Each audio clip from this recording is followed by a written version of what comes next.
जिस व्यक्ति ने कहा कि बीजेपी गुंडे और मवालियों की पार्टी है, आज वो उस पार्टी में ज्वाइन होकर खुद गुंडा बनने जा रहा है। कह रहा है भाई तुम गुंडे तो हम भी गुंडे हैं, दोनों भाई भाई हैं।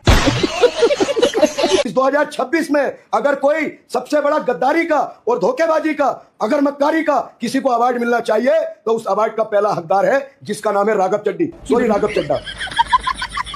अब ये कह रहे हैं कि पत्नी को मोदी जी बहुत पसंद थे, इसलिए मैंने बीजेपी ज्वाइन किया। तो ऐसे ऐसे लोगों के पास जब कुछ कहने के लिए नहीं होता है तो वो एक्सक्यूज देते हैं। कल को कहीं ये क्यों नहीं कह देते हैं कि मेरी पत्नी को जहर बहुत पसंद था इसलिए हमने चाट लिया। भारत से प्रार्थना करेंगे बच्चे तो 4 पैदा करो पर एक स्वयंसेवक संघ के लिए दो। पंडित धीरेन्द्र शास्त्री ने बोला है कि 4 बच्चे पैदा करो और एक आरएसएस भी दो। तो उसके नीचे किसी ने कमेंट किया है, जो मर्द थे वो जंग में गए, जो नामर्द थे वो संग में गए। बच्चे पैदा करते रहेंगे और आलस्य को देते रहेंगे। आप ऐसा क्यों नहीं करते बाबा जी? आपके पास तो जादुई शक्तियां हैं, आप तो हनुमान जी से बातें करते हो, आप तो गौमूत्र पिला के कैंसर को दूर कर देते हो, आप तो भक्तों के अंदर से मुसलमान जीन को भगा देते हो। आप ऐसे जादू की छड़ी घुमाओ कि आप में शक्ति आ जाए और आप बच्चा पैदा कर पाओ। तो आप फिर पूरे साल करते रहना बच्चा पैदा और देते रहना आरएसएस को। तो लेने के देने पड़ गए। क्या आप हिंदू है? हाँ जी बिल्कुल है। यदि हो तो आपकी स्क्रीन पर जो नंबर दिख रहा है इस नंबर पर मिस कॉल कीजिए। नंबर पे मिस कॉल करूं, लेकिन क्यों? अपनी गौ माता को राष्ट्र माता बनाने के लिए। सो दोस्तों फिर से आ चुका हूँ एक नया वीडियो लेकर के, और शुरू के क्लिप देखकर आप समझ गए होंगे कि आज का वीडियो कैसा होने वाला है। और ये वीडियो मैं भी आपको पूरा ही दिखाने वाला हूँ, लेकिन उससे पहले मैं आपको ये बता दूं, जैसा कि आपको मालूम ही होगा राघव चड्ढा बीजेपी ज्वाइन कर लिया है। तो उसी के तुरंत बाद में इस चश्मे वाले भाई ने और साथ में इस भाई ने और साथ में इस बहन ने राघव चड्ढा की बैंड बजा के रख दिए। इन तीनों ने मिलकर राघव चड्ढा की पैंट उतार के धोती खोल के रख दिए। ये वीडियो देख करके आपको बहुत ज्यादा मजा आने वाला है। और वीडियो में आपको बता दूं, धीरेन्द्र शास्त्री कह रहे हैं कि 4 बच्चे पैदा करो, एक बच्चा आरएसएस को दो। तो उसी को लेकर के हमारी इस बहन ने और साथ में इस बहन ने धीरेन्द्र शास्त्री की भी अच्छी तरीके से बैंड बजा दी है। तो चलिए वीडियो के लास्ट तक आपको बने रहना है, करते हैं वीडियो स्टार्ट। चलो भाई देखो अब मैं क्या करता। जिस व्यक्ति ने कहा कि बीजेपी गुंडे और मवालियों की पार्टी है, आज वो उस पार्टी में ज्वाइन होकर खुद गुंडा बनने जा रहा है। कह रहा है भाई तुम गुंडे तो हम भी गुंडे हैं, दोनों भाई भाई हैं। अगर तुम्हें बीजेपी गुंडों की पार्टी नजर आ रही थी तो या तो तुमने चश्मा बदल लिया है या तुमने ईमान। बात तो सही है। इस 2026 में अगर कोई सबसे बड़ा गद्दारी का और धोखेबाजी का, अगर मक्कारी का किसी को अवार्ड मिलना चाहिए तो उस अवार्ड का पहला हकदार है जिसका नाम है राघव चड्डी, सॉरी राघव चड्डा।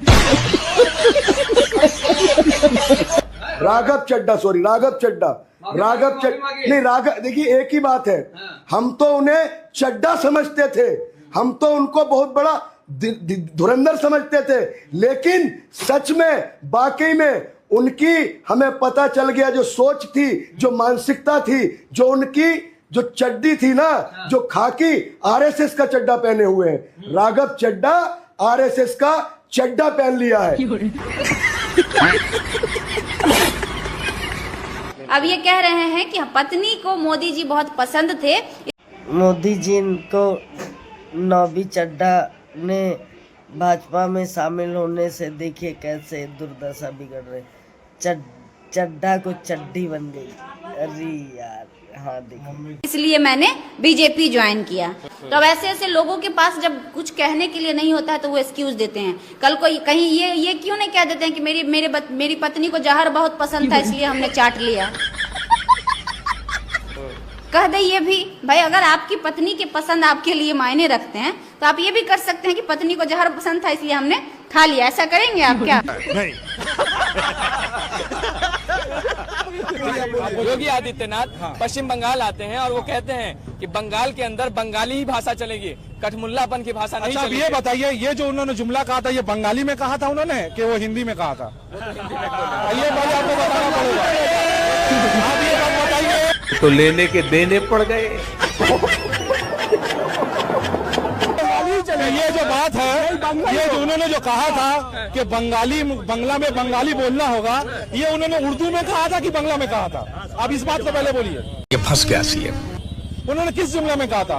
वो बंगला का बॉ भी नहीं जानते हैं। हम लोग प्योर बंगाली यहाँ रहते हैं, इसीलिए आखिरी जुमला आपको बता दे रहे, बंगला में ये जवाब है। याद रखिएगा, बंगला में जवाब है। बहुत गौर से सुन लीजिएगा और सबको बता दीजिएगा। कि इस बार दीदी आ रही है और 4th टाइम सीएम यहाँ की बनेगी। शाबाश बेटा। पूरे भारत से प्रार्थना करेंगे, बच्चे तो 4 पैदा करो पर एक स्वयंसेवक संघ के लिए दो। ओ ले। अब हिंदुस्तान की औरतों का यही काम रह गया है कि बागेश्वर बाबा ने बोला है 4 बच्चे पैदा करो, मतलब औरतें तो बच्चे पैदा करने की मशीन है। हाँ, वो बस यही करते रहेंगे, बच्चे पैदा करते रहेंगे और आलस को देते रहेंगे। आप ऐसा क्यों नहीं करते बाबा जी? आपके पास तो जादुई शक्तियां हैं, आप तो हनुमान जी से बातें करते हो, आप तो गौमूत्र पिला के कैंसर को दूर कर देते हो, आप तो भक्तों के अंदर से मुसलमान जीन को भगा देते हो। आप ऐसी एक जादू की छड़ी घुमाओ कि आप में शक्ति आ जाए और आप बच्चा पैदा कर पाओ। तो आप फिर पूरे साल करते रहना बच्चा पैदा और देते रहना आरएसएस को, कोई कुछ नहीं बोलेगा। आपका पेट, आपका बच्चा, अब आप कहीं से भी निकालो और आरएसएस को दान करते रहो।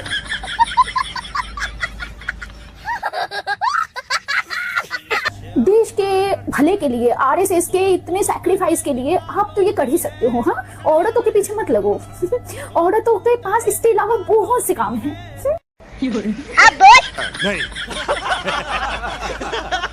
पंडित धीरेन्द्र शास्त्री ने बोला है कि 4 बच्चे पैदा करो और एक आरएसएस भी दो, तो उसके नीचे किसी ने कमेंट किया है, जो मर्द थे वो जंग में गए, जो नामर्द थे वो संग में गए।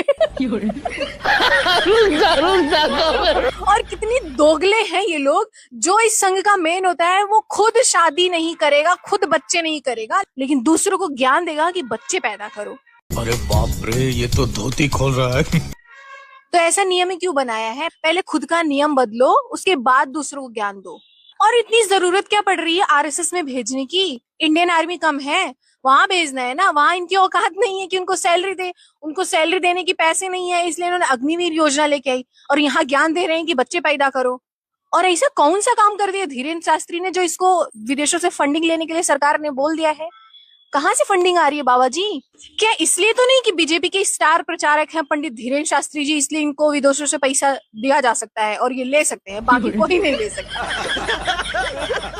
एक बेरोजगार आदमी अपनी जिंदगी से तंग आकर बाबा बनता है और उसी बाबा के पास पढ़े लिखे शिक्षित लोग, जज की पद पर बैठे लोग अपने ज्ञान लेने आते हैं और डिग्री दिखाने आते हैं कि बताइए बाबा जी मेरा भविष्य क्या होगा। और कितने प्रूफ चाहिए तुमको कि हम विश्व गुरु बन गए हैं? बताओ यार।